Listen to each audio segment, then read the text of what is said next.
utaje mbele zangu, tumwambie Bwana usimamishe, tumwambie Mungu amponye. Baba yetu na Mungu wetu, Baba, katika jina la Yesu Kristo tunakushukuru, nasema asante kwa neno mwema. Wewe ndiwe kimbilio letu, wewe ndiwe msaada wetu, wewe ndiwe ngao yetu na kigao. Tunakubariki Mungu kwa sababu wewe Bwana uweza mambo yote. Katika yote Bwana ni wewe msaada wetu, wewe ndiwe kimbilio letu, wewe ndiwe ngome yetu, wewe ni Bwana wa Bwana, na hakuna mtu mwingine wala atatokea mtu mwingine, maana umeketi juu sana, unaitwa Elohim Bwana, Mungu aliye juu sana. Katika jina la Yesu Kristo Mungu aliye hai, tunasimama mbele zako Bwana, tunaomba kwa ajili ya mchungaji wetu Mungu, tunakusihi Bwana ukaweze kumsimamisha kwa jina la Yesu Kristo Mungu aliye hai. Tunakusihi Bwana ukaweze kumkumbuka, tunakusihi Yesu ukaweze kumsaidia, ukaweze kumtendea Bwana, wewe Mungu uliyefanya kwa wengine. Tunakusihi Bwana ukamsaidie mama yetu, tunakusihi Bwana ukamsaidie mchungaji wetu katika jina la Yesu Kristo Mungu. Kila roho kukua magonjwa yote kwa jina la Yesu Kristo Mungu, yakatoke ndani hapa, yakatoke kwa jina la Yesu, yakatoke kwa jina la Yesu, kwa jina la Yesu Mungu, kwa jina la Yesu Mungu. Tunasimamisha kabisa kwa damu Yesu Kristo, tunakusimamisha wewe Yesu Kristo, wewe Bwana mtenda miujiza, wewe Mungu unayefanya yasiyowezekana kwa akili za wanadamu, wewe Mungu unayeweza kutenda mambo ya ajabu. Ninakusihi Bwana ukaweze kusaidia katika jina la Yesu Kristo, katika jina la Yesu Kristo. Simama Bwana utende, simama Bwana utende Bwana, tunapokwenda ukao kwa wako, tunakusihi sasa Mungu ukaweze kusema nasi, ukaweze kusema nasi Bwana, katika tena Bwana, ukawasimamishe tena Bwana, katika jina la Yesu Kristo aliye hai. Asante mfalme wa amani, kwa sababu Bwana wewe Mungu msaada wako, wewe ni Mungu Bwana unayosaidia, katika jina la Yesu Kristo aliye hai. Ninakubariki Bwana kwa sababu Bwana kwa kusema neno lako, ninakusihi Bwana kwa nitumie nikaseme yale yatokayo kwako tu Bwana, katika jina la Yesu Kristo aliye hai.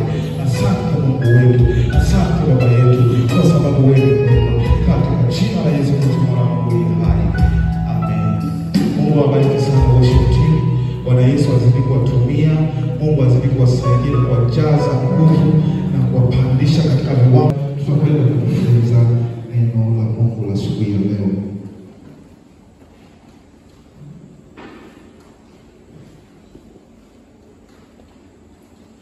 Natumaini tayari umekwisha kuchukua diary yako. Basi tutakwenda kujifunza neno la Mungu ambalo lina kichwa cha ujumbe kinachosema nini ufanye unapokuwa katika wakati wa majaribu. Nini ufanye unapokuwa katika wakati wa majaribu?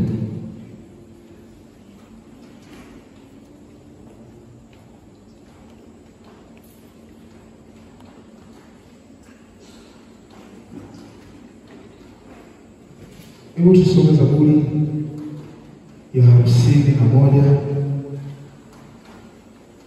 Nini tufanye tunapokuwa kwenye wakati wa majaribu? Fungua Zaburi ya 51.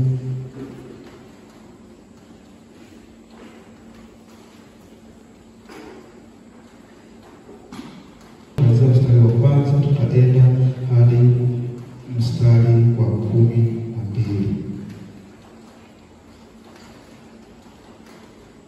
Mfano unapopita wakati wa majaribu.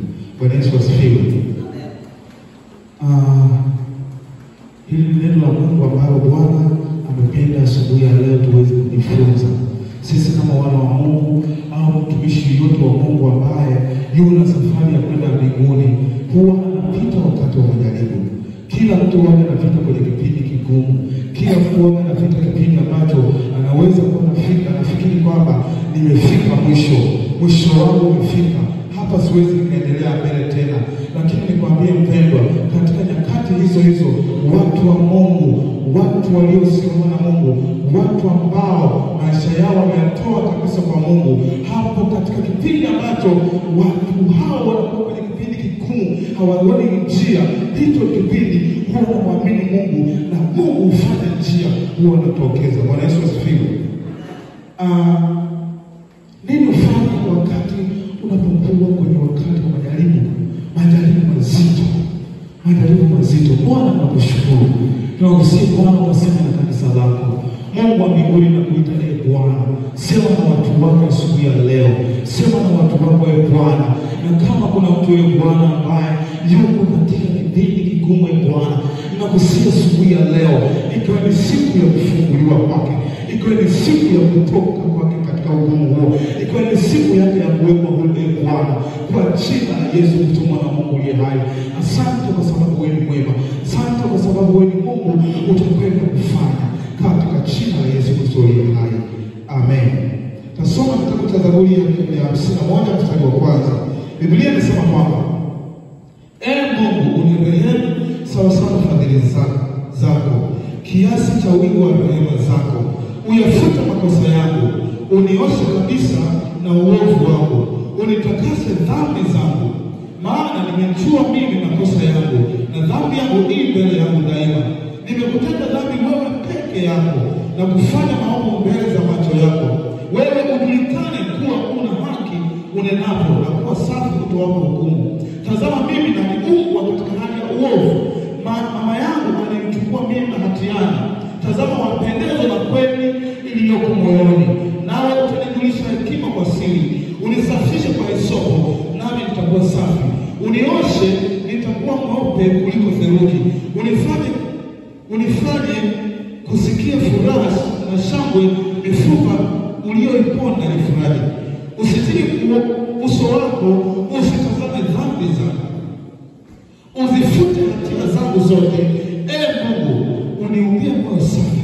Uifanye upya roho yangu. Ulifanye upya roho iliyotulia ndani yangu. Usinitenge na uso wako, wala roho yako mtakatifu usiniondolee. Unifundishe, unirudishie furaha ya wokovu wako. Unitegemeze kwa roho ya wepesi. Bwana Yesu asifiwe. Bwana Yesu asifiwe kabisa. Nini ufanye unapokuwa unapita wakati wa majaribu? Watu wote nimetangulia kusema kwamba huwa tunapita kwenye kipindi kigumu. Kila mtu mmoja anapita kipindi cha majaribu ambapo ufikiri wakati mwingine kwamba hapa nimefika mwisho, hapa nimekwisha, hapa ninakwenda kufa. Anaanza kujiombea wakati mwingine hata kufa, kwa sababu anapita kipindi ambacho haelewi kitakachoendelea, haoni mwanga tena. Bwana Yesu asifiwe. Lakini katikati ya haya mambo, asubuhi ya leo nina habari njema ya kwamba Mungu hufanya njia hata hapo unatoka tena. Bwana Yesu asifiwe. Tunamuona huyu ni Daudi. Huyu ni mpako mafuta ya Mungu ambaye Mungu wa mbinguni alimchagua. Akasema, Daudi napendezwa sana na yeye. Huyu ni mtu wangu, nimempenda sana na ni mtumishi wangu. Lakini huyu Daudi ilifika kipindi pamoja na kwamba alikuwa amepaka mafuta, Mungu wa mbinguni akamhama Sauli ambaye alikuwa ni mfalme. Alikuwa amesema huyu ni mfalme, lakini baada ya kuona kwamba mtii, Mungu wa mbinguni akahamisha utukufu wake, akaweka kwa Daudi. Akasema, huyu ni mpaka mafuta wangu, huyu mtumishi wa Mungu. Aliendelea kumtumikia Mungu, aliendelea kufanya vizuri kwenye ufalme wake. Akawa akiagizwa na Sauli, akienda mahali anapigana, anashinda vita. Alienda kupigana na Goliathi, akamwambia, wewe unanijia kwa Mungu, lakini mimi nakujia kwa jina la Bwana wa majeshi. Na hiyo siku tunaona kwamba Daudi alishinda vita kwa sababu alikuwa na Bwana. Tunaona kwamba siku nyingine akaenda kupigana na taifa fulani ambalo lilichukua watu wake, likachukua wake zake, likachukua mali yake, likachukua kila kitu, likapeleka. Walipokuwa, Daudi akamuuliza Mungu, Mungu wa mbinguni, watu wako wamechukuliwa. Na watu wamemkasirikia Daudi, wanamwambia, sasa wewe tunakupiga mawe kwa sababu umetusababisha yote haya, na wewe ndio mwamuzi wetu. Halafu watu wetu wamechukuliwa, mali zetu zimechukuliwa, sasa sisi tufanye, tunakupiga mawe. Lakini Daudi akasema, Bwana, mimi ninakulingana wewe. Daudi akamlingana Bwana, akasema, mimi niletena Israeli. Akapiga magoti kumwambia, Mungu wangu, Mungu wangu, je, niwafuata watu utawatia mikononi mwangu? Akaenda kweli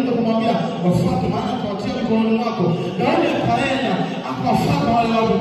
Ilifika alipofika kule, tena alifika watu wachache, lakini aliwapiga kwa sababu alikuwa na mkono wa Mungu. Mkono wa Mungu ulikuwa unatembea na yeye. Mungu wa mbinguni alikuwa anamsaidia. Mungu wa mbinguni alikuwa anatembea naye hatua kwa hatua. Lakini pamoja na hayo yote, ilifika kipindi, nikwambia mpendwa, hakuna kipindi ambacho unaweza ukatembea mteremko moja kwa moja siku zote hata ukiwa ndani ya wokovu. Kuna nyakati za milima na mabonde. Bwana Yesu asifiwe. Ujue kabisa kuna nyakati hizo zipo. Kwa hiyo Daudi anasema kwamba katika kitabu cha Zaburi, ilifika kipindi akapita kwenye kipindi kigumu sana. Akafika akawa anaona kwamba kila kitu hakiwezekani. Akawa anafika hata hatua za kuwa anaanguka kabisa na dhambini. Akaanguka dhambini. Akaanguka dhambini tena. Akaanguka dhambini tena. Akazidi kumkosa Mungu. Siku moja ikafika kipindi baada ya kuweza kuona sasa mambo yanazidi kuwa mabaya, hali inazidi kuwa mbaya, anazidi kukwenda mbali na uwepo wa Mungu. Huyu Daudi alichokifanya cha kwanza ambacho natamani na wewe mpendwa kufanya, Daudi alitambua ya kwamba mimi kumbe mwanadamu nikiwa nje ya uwepo wa Mungu, nikiwa nje ya mapenzi ya Mungu, siwezi kufanya lolote. Nikiwa nje ya Mungu hakuna kitu kinachoweza kufanya. Huyu Daudi akasema nitamwendea Mungu. Akaenda na kwambia mpendwa, alienda mbele za Mungu, akadhimimina, akamwambia kila kitu. Akamwambia Mungu, akasema Mungu ni rehemu sawa sawa na fadhili zako. Kwanza akatambua kwamba kumbe shida yangu mimi nimekuwa nikianguka. Kumbe shida yangu mimi nimekuwa nikirudi nyuma. Ndio maana uwepo wa Mungu umeniacha. Sasa hivi nilikuwa natembea na nguvu za Mungu. Nilimshinda Goliathi. Nilienda nikapigana, nimepigana vita vingi. Lakini kwa nini nimekuwa mnashindwa? Kumbe hapa nimemkosa Mungu. Kuna mahali nimeanguka. Akaenda mbele za Mungu, akawa mwazi, akatubu. Jambo la kwanza kabisa unalotoka kufanya mpendwa ni toba ya kweli. Ili uweze kuvuka katika wakati ngumu, nakwambia jambo la kwanza, fanya toba ya kweli. Fanya toba ya kweli. Daudi alienda mbele za Mungu, akamwambia Bwana, unirehemu sawa sawa na fadhili zako. Maana mimi nimejua makosa yangu. Nimejua dhambi yangu. Na dhambi yangu ni mbele yangu Bwana. Mbona nimejua Mungu, siwezi nikakuficha. Nimefanya hivi. Lakini Biblia hapa inaelezea yote, lakini inaelezea sana namna ambavyo Daudi alijimimina mbele za Mungu kama sehemu ya kufanya arudi, ya kufanya mfuko kwenye wakati huu mgumu. Kwamba akamweleza Mungu, mimi nimekuwa nikianguka Bwana. Tunakumbuka Daudi pamoja na baba alikuwa mfalme, lakini ilifika kipindi siku moja wenzake wameenda kupigana vita, yeye akabaki nyumbani. Baada ya kwenda kupigana vita, sawa na sisi watu washirika wa siku za wapendwa wa siku za leo, kwamba wenzako wako wanajimimina, wanautafuta uso wa Mungu, wewe unaendelea tu mambo yako, unabaki utafuti Mungu. Yeye unaona alibaki nyumbani kipindi, akabaki nyumbani tena, amepanda gorofani, anaenjoy na relax, na wakati ni kipindi cha vita. Huyu Daudi alikuta kumuona mwanamke anaoga, akamtamani. Alipomtamani akafanya mbinu, akamleta yule mwanamke, akazini naye. Alipozini naye, yule mama akapata ujauzito. Akasema hivi ni aibu, Mungu wangu, na kwenda kufanya bila mimi mfalme. Akaagiza watu wakaenda kumuua yule baba. Alipomuua yule baba, akamchukua kwa mbinguni, akamwambia hivi, umefanya uovu, umefanya dhambi, umefanya jambo la kipumbavu nyumbani kwa Bwana. Kwa Daudi tunaona alikuwa na hali ya kuanguka, hali ya kuondoka dhambini. Lakini siku moja ilipofika sasa, hali imekuwa mbaya, mambo yamegharimu, anaona yuko kwenye kamba za mauti, yuko kwenye hali ngumu. Akaenda mbele za Mungu, hakukata tamaa, akasema Mungu nirehemu kwa sana fadhili zako. Akawaeleza kila kitu, akamwambia kwamba Mungu, najua mimi nilizaliwa katika hali ya hatia, mama yangu alinichukua mimi hatiani. Maana kwamba Daudi alizaliwa na mama wa nje, hakuzaliwa na yule mama wa ndoa, yule mama ambaye anawazaa ndugu zake wengine. Yeye alizaliwa tu nje. Kwa hiyo alikuwa anajisikia hivi, kama niona yeye ni kama afai. Unaweza kufika hiyo kipindi mpendwa, na kwa hiyo unaweza kupitia hiyo kipindi kigumu, uko unajiona kama mimi sifai tena, mimi si kitu tena, sistahili tena hata kwenda mbele za Mungu. Mimi sistahili hata nikienda mbele za Mungu, Mungu atanisikia. Na kuambia mpendwa, niko tumaini ukienda kwa Mungu katika hali hiyo ya kama Mungu anaweza kukutakasa ukimweleza, ukafanya toba ya kweli,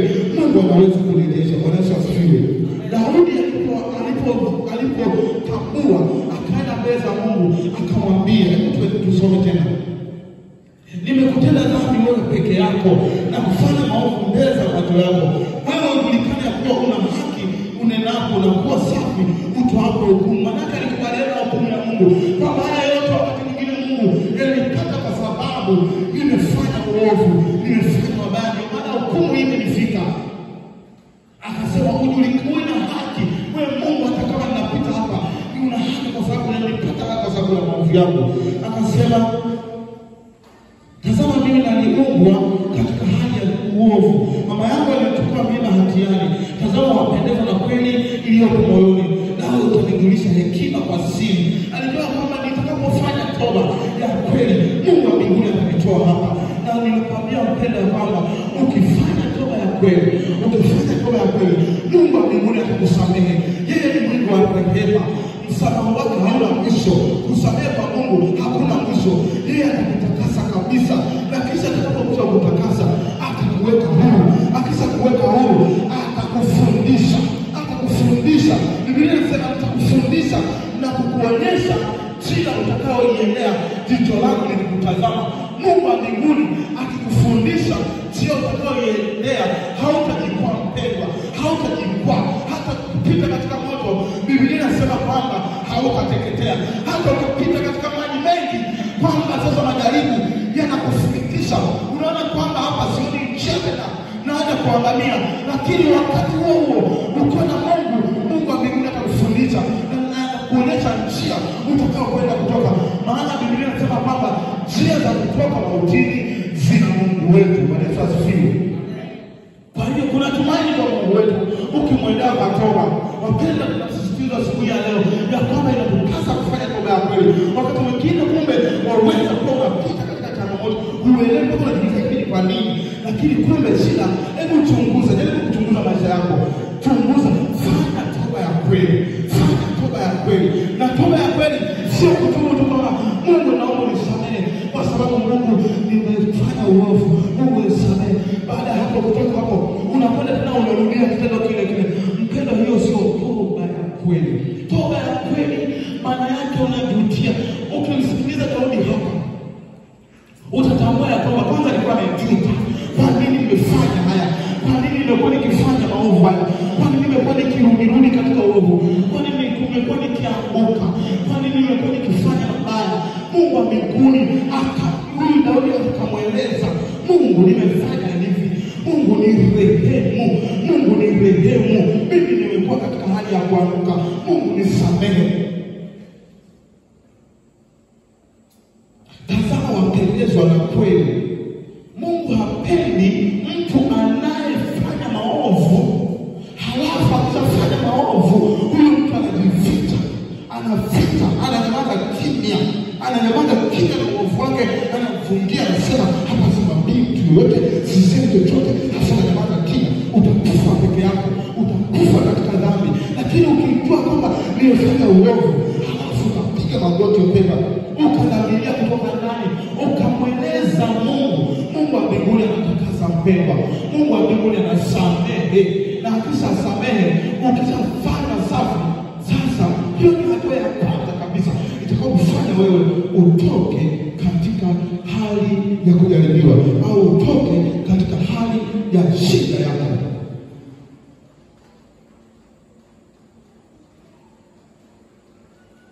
Mstari wa 7 unasema, unisafishe kwa hisopo nami nitakuwa safi, unioshe nami nitakuwa mweupe kuliko theluji. Unifanye kusikia furaha na shangwe mifupani mwangu, mifupa uliyoiponda ifurahi. Usitiri uso wako, usitazame dhambi zangu, uzifute hatia zangu zote. Nikwambia mpendwa, dhambi au uovu wakati mwingine unamfanya unakunyong'onyeza kabisa, unakunyima nguvu kabisa hata za kimwili. Ndio maana watu wengi wanaofanya dhambi utakuta hata nguvu za kimwili hawana. Nguvu zao za kimwili wanakuwa sio strong, lakini walio na Mungu wanakuwa imara hata katika mifupa yao. Mtu ambaye hana Mungu, mtu mtenda dhambi, shetani huingia ndani wake, huiponda mifupa yake, huwa anakuwa mnyonge, anakuwa nguvu, hata ndani yake anakuwa hana nguvu, hata kufanya maamuzi wakati mwingine anashindwa. Kwa sababu gani? Yeye amefanya uovu, hana nguvu ndani yake. Hiki ndio kilichotokea Daudi kwa sababu ya dhambi. Alikuwa anasema Mungu ifanye mifugo ifanye furaha tena ndani yangu. Hakuwa na furaha huyo mtu. Mifupa uliyoiponda Bwana, mifupa uliyoiponda ifurahi. Usitiri uso wako, usitazame uovu wangu. Usitazame uovu wangu. Msihi Bwana sana katika toba yako. Mungu asitazame uovu wako. Mungu akutenge mbali na uovu. Biblia inasema hivi, tunapofanya toba, Bwana anasema kama mashariki na magharibi ilivyo mbali, ndivyo Mungu wetu ambavyo huweka uovu wetu mbali. Tukishatakaswa na kuweka safi, kisha Mungu ukaribia. Maana Mungu anasema yeye ni mtakatifu, anakaa mahali palipo safi. Ukana mtu ambaye roho yake imeporodeka. Mungu uniumbie moyo safi, uifanye upya roho iliyotulia ndani yangu. Baada ya toba unatakiwa kumsihi Mungu akubadilishe, ubadilike, utoke katika hali ya uovu. Mungu akufanyie moyo safi, uwe na moyo safi. Ndio maana Biblia inasema heri wenye moyo safi, maana hao watamuona Mungu. Ukiwa na moyo safi mpendwa, utamuona Mungu. Sio siku ya mwisho, katika maisha yako utamuona Mungu. Wakati mwingine unaweza kumuona Mungu, umekuwa ukiita, lakini hali inabaki ile. Unaomba, lakini unabaki vile. Umeombea muda mrefu, ile hali inabaki vile. Haitoki. Mwambie Bwana akuumbie moyo safi. Mwambie Mungu akuumbie moyo mpya. Utoke katika hali mbaya. Dhambi inayozika kwa upesi, dhambi ambayo inakufanya unairudia mara kwa mara, iondoke. Mwambie Bwana akutenge nayo, ufanye safi. Mungu akuumbie moyo mpya. Ukishaokoa moyo mpya, Biblia inasema utamuona Mungu kwenye maisha yako. Atatokeza wakati wa majaribu, atakubeba. Bwana Yesu asifiwe. Utabebwa na Mungu. Mungu atakusaidia. Mungu atakuvusha. Mungu atakuvusha katika matope yale ambayo unaona kwamba yamesimama, yamekushikilia katika kamba ambazo unaona kwamba zimekufunga, huwezi kutoka. Mwambie Bwana akuumbie moyo safi. Alafu tubu kumaanisha tubu na uache. Ukishatubu na kumwambia Bwana niumbie moyo mpya, niumbie moyo safi, unitakase. Mimi ninaokoka tena kwa upya vizuri. Ninataka kusimama na wewe Mungu. Ninataka kufanya upya. Ninataka kwa kiumbe kipya. Biblia imesema hata imekuwa mtu akiwa ndani ya Kristo, amekuwa kiumbe kipya. Ya kale yamepita, sasa yamekuwa mapya. Kwa hiyo kwa mpya umefanya na Mungu. Hiyo ni hatua nyingine ya wewe kumwona Mungu kwenye maisha yako na ushindi wa Mungu kutokeza kwenye maisha yako. Bwana Yesu asifiwe. Tazama maisha yako. Kuna mambo tu mawili. Unaweza kunapita kwenye wakati mgumu kwa sababu ya mbili. Moja, inaweza kuwa aidha umefanya dhambi. Kama umefanya uovu, unaweza kupita kwenye hali ngumu kama Daudi. Kumbuka wewe alikuwa ni mtakatifu wa Mungu. Inaweza kutokea hata wewe ulikuwa mzuri umesimama, lakini ukaona ukaanguka. Simama tena. Liko tumaini kwa Mungu. Liko tumaini la kusimama tena. Bwana Yesu asifiwe. Usijikatie tamaa ukasema sifai tena. Simama mpendwa. Simama tena. Liko tumaini kwa mtu uliokatwa kwamba utachipua tena. Bwana Yesu asifiwe. Na kwamba Mungu anaweza kusimamisha tena. Na kwamba Mungu anaweza kukurejesha tena. Ukawa kiumbe kipya na kukufanya mpya. Ukafanya safi. Ukaondoa moyo safi. Ukawa na Mungu tena.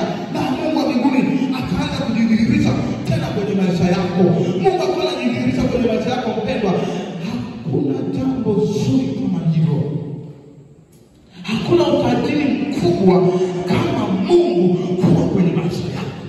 Yaani unamuomba Mungu, unamuomba kitu, Baba, ninaomba kitu hiki, unakiona kinakuja. Mungu, ninaomba, unasema Mungu wa mbinguni, kwa kupigwa kwako mimi nimepona, kwa kupigwa kwako Yesu mimi nilifanya mzima. Kwa nini nabaki hapa? Kwa jina la Yesu ninakemea ugonjwa ukatoke.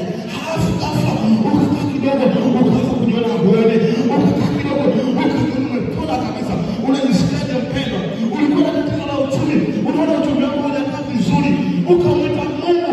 Wewe Mungu umesema utanibariki Bwana, umesema Mungu nitakapokuita wewe Mungu utanibariki, ukamwita Mungu akatokea kwenye maisha yako. Unajisikia nini? Kuna nguvu fulani, na vile vile kinyume chake kuna kunyong'onyea sana. Kadri unapokuwa unamwita Mungu halafu unaona hakuna matokeo, unaomba tena halafu unaona hakuna matokeo, ndipo pale anguko linatokeaga. Wakati mwingine unasema Mungu hayupo, Mungu hayupo. Kumbe shida ni wewe, shida ni wewe, umefanya uovu. Jambo la pili, unaweza ukawa unapita kwenye wakati mgumu kutokana na wewe aidha umebeba jambo kubwa la kimungu, umebeba jambo kubwa la kimungu. Kuna watu wengine kwa sababu ya jambo kubwa la alilolibeba la kimungu, wakati mwingine wanapitishwa kwenye majaribu magumu. Kwa nini wanapitishwa huko? Leo Mungu anataka kumtengeneza, leo Mungu anataka amnoe, leo Mungu anataka amfanye kuwa vizuri, amtengeneze vizuri zaidi. Bwana Yesu asifiwe. Wakati mwingine unaandaliwa katika kipindi cha majaribu, Mungu anakuwa anakufundisha vitu, Mungu anakuwa anakufundisha na ulifanya hivi. Mungu anakuondolea hicho kiburi kwa wakati wa majaribu, anakupitisha kwenye wakati mgumu, hata unakuwa very humble, unakuwa mnyenyekevu. Ulikuwa na hali fulani ambayo sio nzuri, Mungu anakupitisha kwenye wakati mgumu ili kwamba utakapotoka hapo uwe dhahabu safi, uwe mtu safi. Na nyingine inaweza ikawa kama Ayubu, Mungu anajivunia wewe. Wakati mwingine unaweza kupita kwenye wakati mgumu kwa sababu Mungu anajivunia wewe, uko vizuri.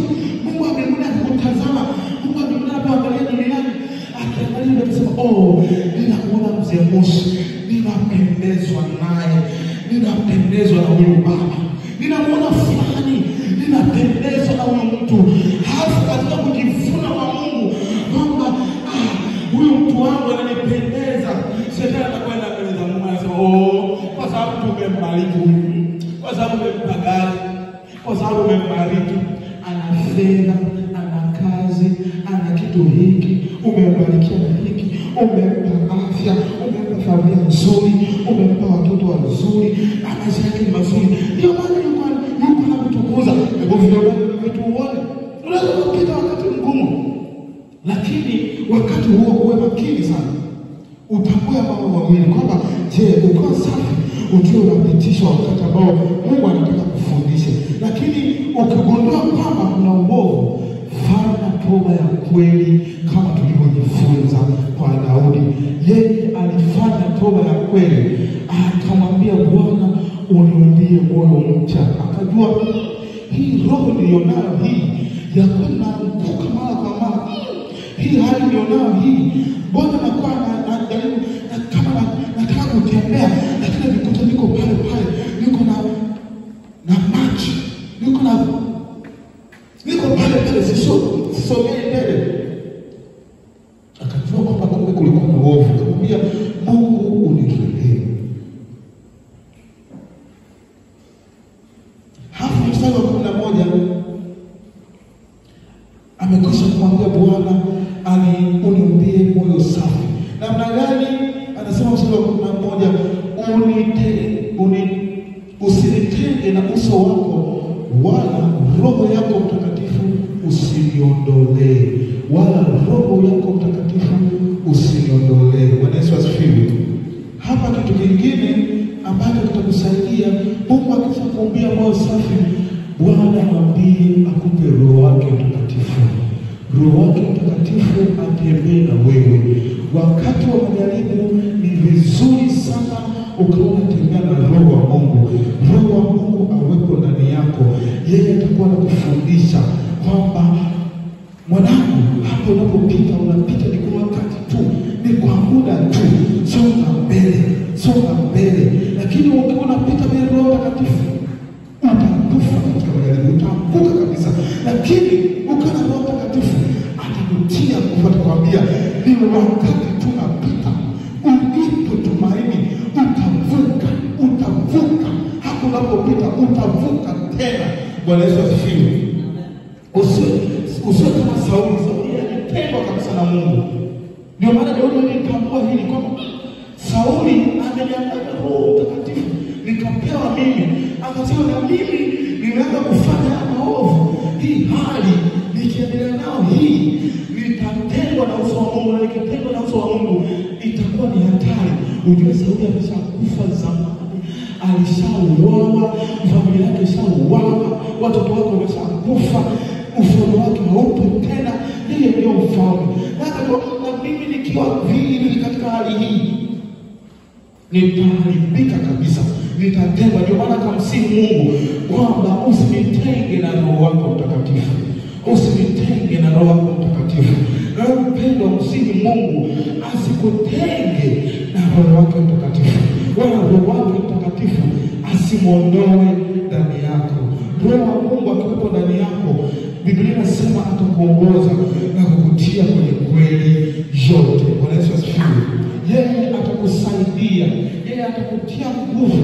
Hautajisikia mnyonge kivile, hautajisikia kukata tamaa na kufa kabisa. Lakini wasio na Mungu wakati wa majaribu wanaweza kukafa na kuanguka kabisa. Lakini Biblia inasema kwamba wale wanaongojao Bwana watapata nguvu mpya. Wale wanaongoja Mungu wao watapata nguvu mpya wakati wa majaribu, na watashinda na watasimama tena. Bwana Yesu asifiwe. Ila hakikisha kwamba Mungu yuko ndani yako. Hebu ni hoja asubuhi ya upendo. Wewe uliyeko mahali hapa, Roho wa Mungu yuko na wewe. Roho wa Bwana yuko na wewe. Kama Roho wa Mungu unaona kuna hali fulani ya kuzimia, ya kuzima kwa nguvu ya Mungu ndani yako, kuzima kwa Roho Mtakatifu, mwambie Mungu akusaidie. Hata mitume hili watokea siku moja mpendwa. Kuna wakati nifika Stefano akapiga mawe akafa, akaanza kutafuta wengine, kile Yakobo wakauawa. Wanafunzi katika kipindi wakaanza kuogopa. Mbona majaribu yamekuwa mengi sasa? Mbona tunakwisha? Mbona tunauawa? Hali inazidi kuwa mbaya. Wakaogopa, wakaenda wakajificha. Walipokuwa wakimsihi Mungu na kumuomba katika Roho Mtakatifu, katika roho na kweli, Biblia inasema hivi, mahali pale pakatikiswa, nguvu ya Mungu ikashuka, nguvu za Mungu zikatembea tena. Wale watu wakajaa nguvu, wakatoka nje. Biblia inasema wakatoka nje, hawakuogopa tena hali ile ya kuogofya kwamba watauawa. Wakatoka nje, wakaendelea tena kumtangaza Yesu, wakaendelea tena kumsema Bwana Yesu. Wewe mpendwa, nataka nikwambie nini? Unaweza kupita katika hali ngumu hata ukiwa katika hali ya wokovu. Unapopita kwenye wakati huo na kusihi mpendwa, usikate tamaa. Endelea kumwamini Mungu, endelea kumtumaini Mungu, endelea kumwita Mungu, endelea kumwita Mungu ukiwa na dhamiri safi na ukiwa unajitakasa, ukimwambia Mungu, ikiwa nimekutenda dhambi, Mungu nitakase, nisafishe kabisa. Baada ya kumwambia hiyo, mwambie Mungu akuumbie moyo safi, mwambie Bwana akupe Roho wake Mtakatifu. Biblia inasema kwamba utakapokuwa mwita hivyo, itafanyika kama ilivyofanyika kwa mitume. Utajaa na nguvu ya Mungu. Mungu wa mbinguni atakuletea nguvu nyingine tena. Utasimama, hautakata tamaa katika majaribu, hautaanguka katika majaribu yako. Utasimama, songa mbele na utavuka, kwa sababu Mungu wa mbinguni yuko upande wako. Bwana Yesu asifiwe. Ufanye nini wakati wa majaribu? Lazima uendelee kumwita Mungu, lazima uwe na moyo safi, lazima uwe takatifu, lazima Mungu awe amekufanya safi. Wala atazami mwovu wote ndani yako, akiangalia ndani yako aone kuna utakatifu, kuna chembe za utakatifu, hakuna kuna chembe za utakatifu. Mungu wa mbinguni atakutumia msaada kwamba mtoto wangu ametubu sasa, mtoto wangu amerudi sasa, mtoto wangu anatafuta sasa. Mungu wa mbinguni atakutumia msaada. Biblia inasema ya kwamba yeye hutumia msaada kutoka kwa takatifu pake na kutuokoa. Bwana Yesu asifiwe. unaokoka. Bwana Yesu asifiwe.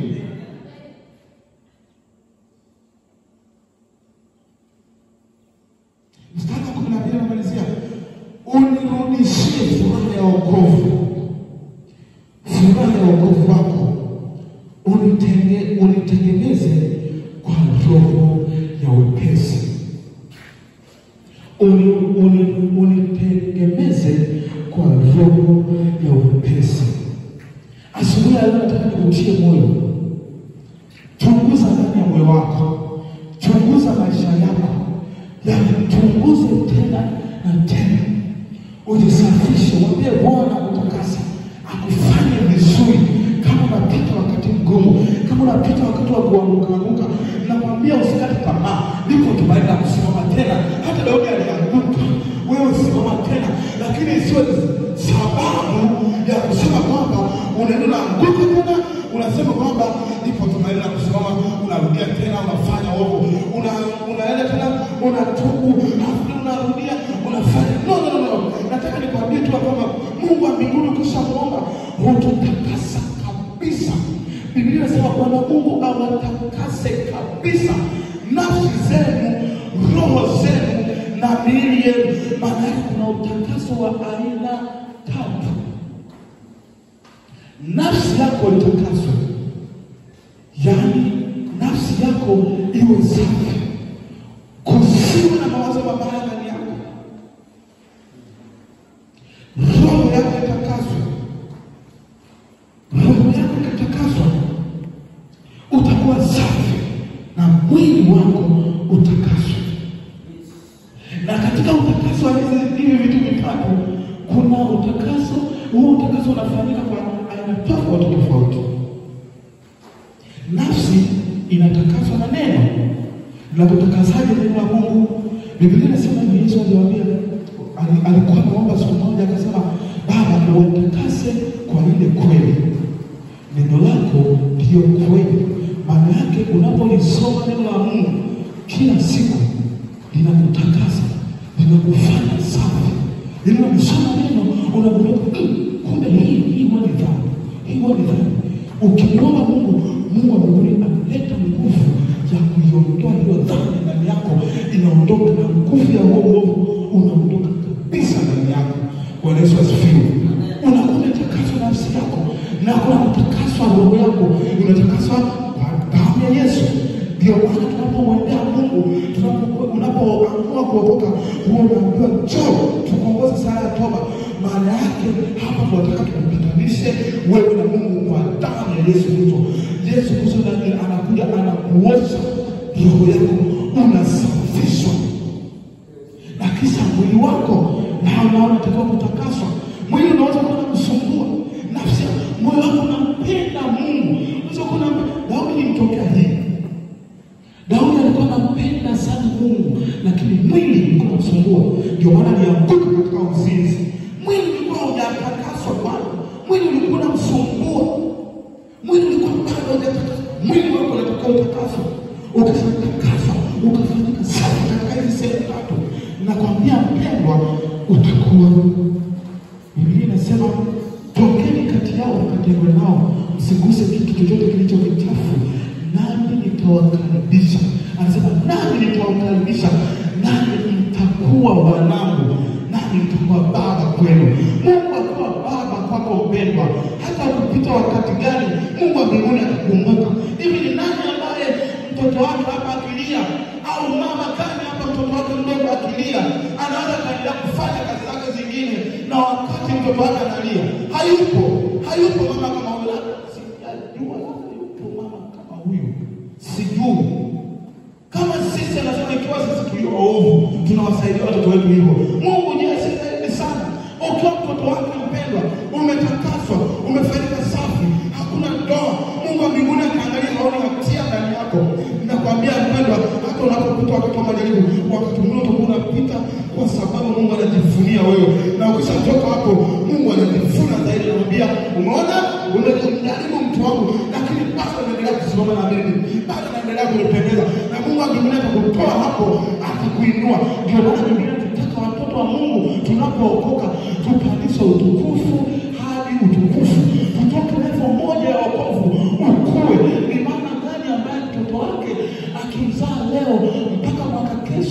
awe hivyo hivyo, huyu mama atajisikiaje?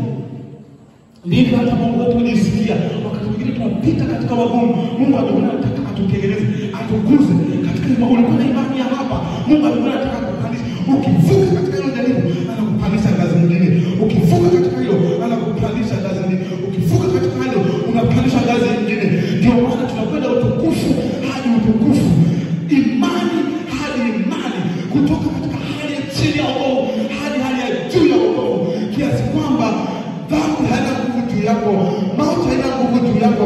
Unakwenda uwezo mkubwa wa utendaji hata wa kimungu.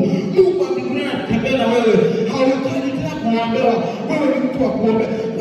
Watu ambao wanafanyia watu wengine na kuwafanyia deliverance, wao wana nini? Wao na wao waliokuwa kama wao waliongoza na wewe na watumishi wa Mungu kama wewe, wataanza kukua. Hivyo na wewe ndio ukue katika wokovu.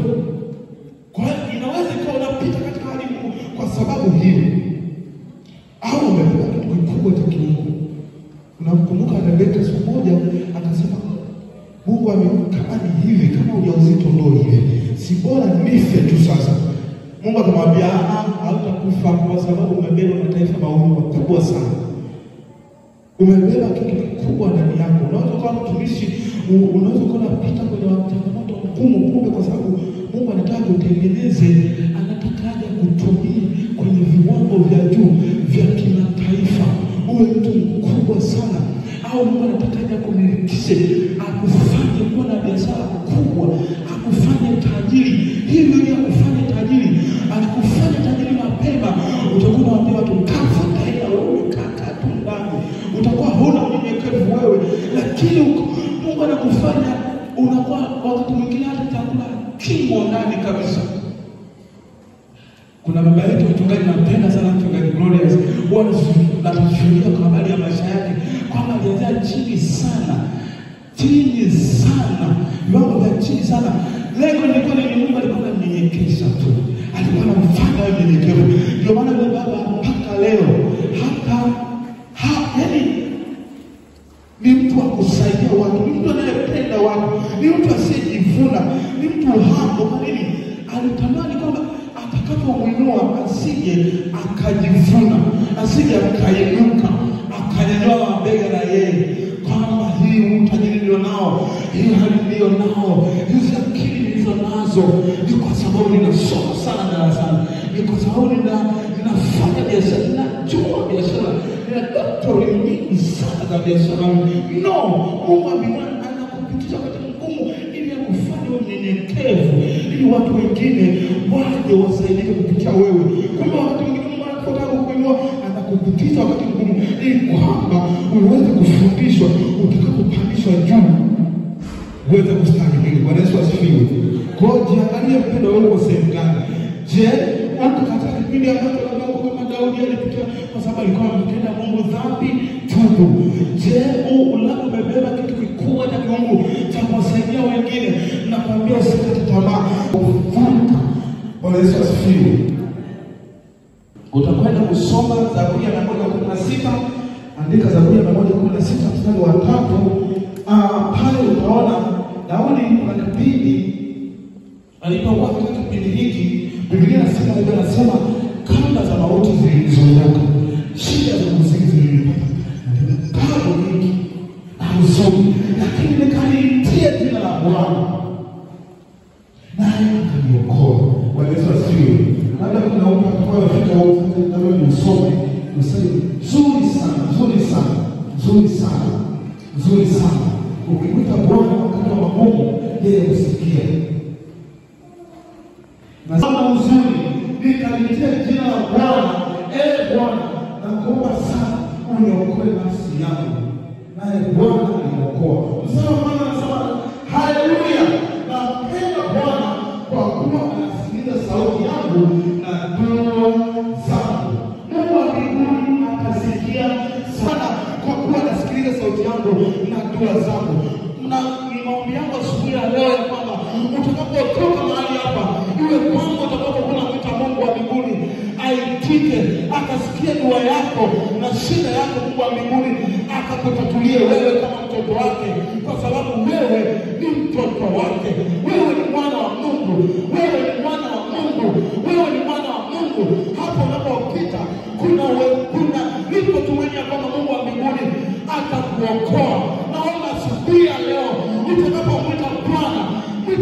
mbinguni akakuitikie kama alivyomwitikia Daudi. Anasema nilipita katika nyakati ngumu, kamba za watu zilikuwa zimenifunga. Unaweza kuona kama vile kwenye mfungo, unaona kama masomo yangu hayaendi tena, unaona biashara zangu haziendi tena, unaona kila kitu kama kimekufa. Ninakwambia asubuhi ya leo na ninakuombea asubuhi ya leo ya kwamba kamba za mauti zitakapokuzunguka, unapokuwa unaona kama kwa umefungwa, hebu Mungu wa mbinguni akakusikie, akasikia dua yako asubuhi ya leo. Na asubuhi ya leo tunakwenda kumwita Mungu katika jambo lile ambalo umekuwa unaliona kama mlima mbele yako, ya kwamba Mungu wa mbinguni akasikia dua yako, aweze kukuvusha mahali hapo ulipo kwa jina la Yesu Kristo na Mungu aliye hai. Na utakwenda kusoma pia katika Danieli 6:10. Utaona pale Danieli, huyu mtumishi wa Mungu alipita kwenye wakati ambao wafanyakazi wenzake walimtongelea kwa sababu alikuwa anafanya vizuri, amependwa sana, amependa. Wengine wakaona wivu. Kuna watu wenye wivu duniani, kuna watu wenye wivu wakaona wivu kwa sababu yeye ameinuliwa sana, amependwa na mfalme, lakini wakamtengenezea njama kwamba mfalme, tutakuabudu wewe, utatengeneza sanamu tukuabudu wewe. Sasa Danieli akasema mimi sitaabudu kabisa, never. Na Biblia inasema kwamba ilipowekwa ile sheria na ikawekwa ile marufuku, yeye akasema mmeweke, okay sawa, tutaona kama atafanya. Tena akasema sitaingia ndani, akawa anafungua madirisha na milango kabisa, anapiga magoti mara 3 kwa kutwa, anamlingana Mungu, anamtafuta Mungu. Biblia inasema kwamba wakamuona, wakaenda kumshtaki. Walipomshtaki akatupwa kwenye tundu la simba. Hayo ni majaribu tu, anatupwa kwenye tundu la simba. Wale simba hawakumla kabisa, kwa sababu walikuwa hana hatia, kwa sababu alikuwa mtakatifu, kwa sababu alikuwa na Mungu, kwa sababu alikuwa anapendeza Mungu. Huyo mtu hakufanya chochote. Na wakati huo Biblia inasema mfalme kulala, asubuhi akaenda akamwota ndipo sijaliwa. Kama wewe ambavyo ukipigana Mungu mpendwa, nakwambia utaendelea kuwepo sana, hautakufa kabisa, hautaendelea kubaki hapo, utavuka. Huyo alikuja akatolewa na wale maadui zake wakatupwa huko, wakatupwa kwenye tundu la simba. Na Biblia inasema waliliwa, walikatokota mifupa yao wakawa bado wako juu. Hivyo tunajifunza nini? Endelea kumlingana Bwana mpendwa, endelea kumlingana Bwana wakati wa magumu yako. Mungu wa mbinguni atakutumia msaada kutoka kwa patakatifu wake kwa jina la Yesu. Naomba tusimame, twende tukamsihi Mungu asubuhi ya leo juu ya yale tunayopitia, ya kwamba Bwana akatuvushe, Bwana akatuvushe. Kama unasikia kwamba unatamani kutubu, unatamani kumwambia Bwana akurehemu, unaweza kumwita Bwana. Mlingane Bwana mpendwa. Mungu amekuja kututakasa na kutusafisha kabisa, na kisha Mungu utokeza kwenye maisha yetu. Hebu tuende mbele za Mungu.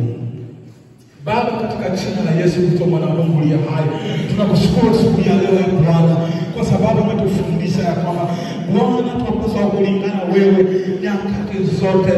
Tutaweza kupita katika shida, tutaweza ya kwamba kamba za mauti zilimzunguka, aliona shida ya Bwana, lakini alipoliokoa Bwana. Ninakushia siku ya leo Bwana kutuokoa na kututoa katika maangamizi asubuhi ya leo